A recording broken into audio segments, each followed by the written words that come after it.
Morning again, Coffee Chat friend. This morning I wanted to talk about something called social capital.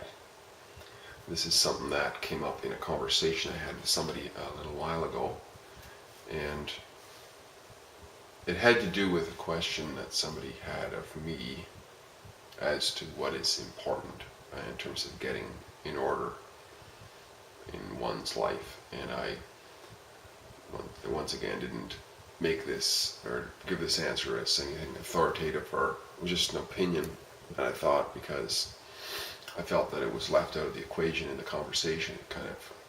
I kind of added it later on. There's many aspects of our lives, of course. There's the health and the finance and the creature comforts and all these sorts of things in our lives. But I thought that this concept called social capital is also important. Now, I looked at the word capital to get an idea of what it is, and it has to do with, first and foremost, like principles, and it also has to do with, it's related to the word fund, or synonymous with the word fund. Look up the word fund, and like as in funding, like capital is often seen as sort of like a money or something like that, right? So is fund. But fund is related to the word foundation, like fund, right? Foundation.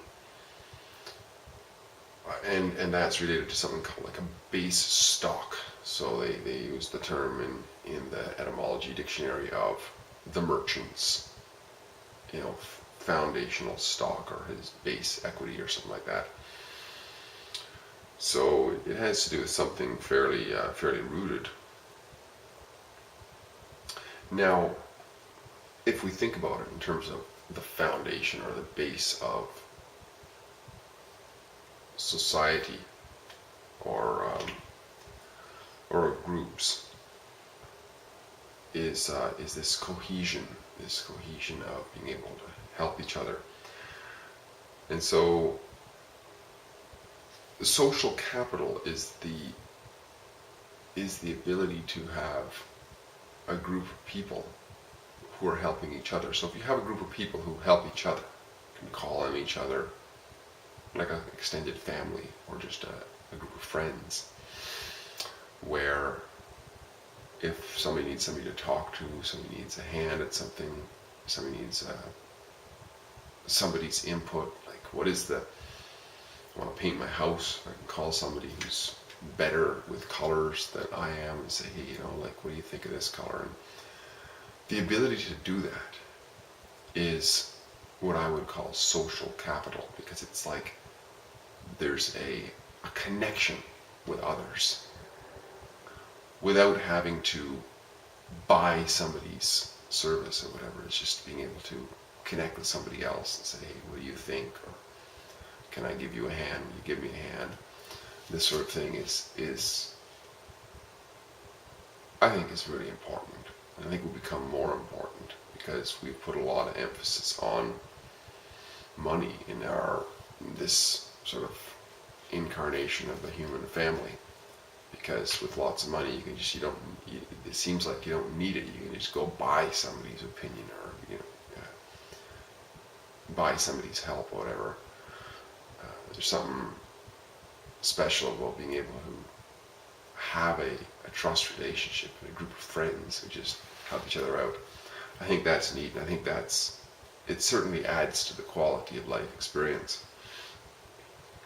And we see this in terms of greater groups of people who have practiced this for a long time. I think in terms of the Jewish people, who consider themselves to be brothers and sisters.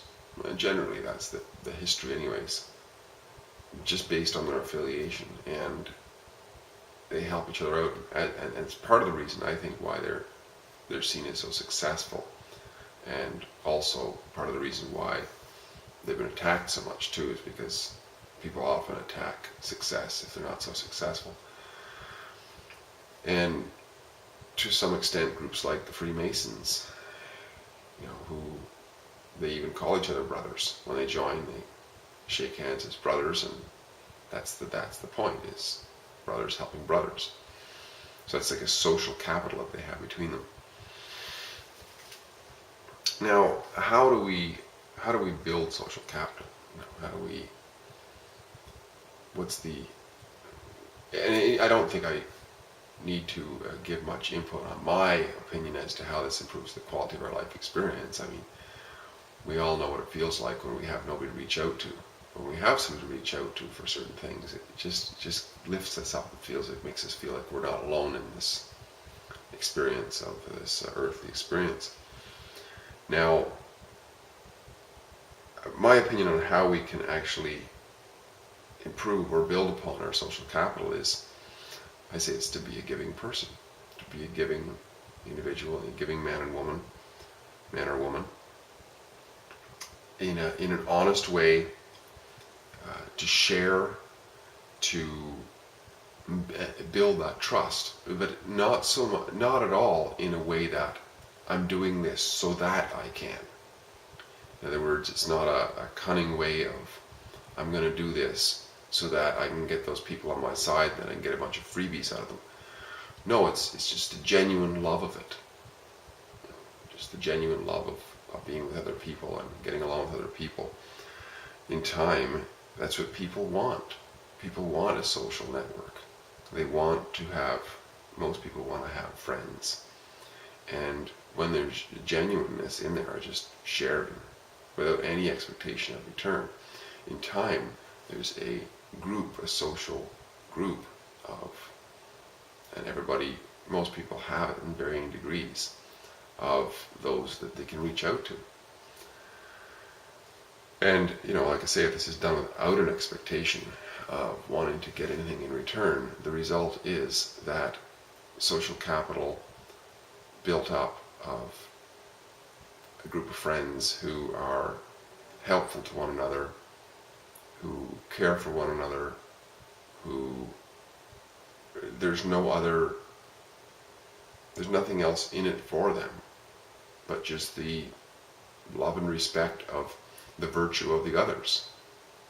Like, the reason I really like that individual is because they're kind, and they're giving, and they're sharing. That's all there needs to be. It doesn't have to be because I'm waiting for them to pay me or something like that. No, it's just we're friends. So I thought that was important. It's an important thing to be cognizant of, not so much in terms of building the capital. The capital is the result, the foundation of society. You come back to the word fund. The foundation of a society, real society, is not the guns and the threats that countries use to keep people together. It's the trust that people build up in their smaller communities, in their networks. That's the real foundation, and that's the capital. It's not something that we have to pursue. It's just a result of leading virtuous lives where we share with others, lives where we're kind, lives where we're giving and helpful, and helpful in all respects, in how we approach our community, our larger communities. If we have that in mind, it's not just about me, it's about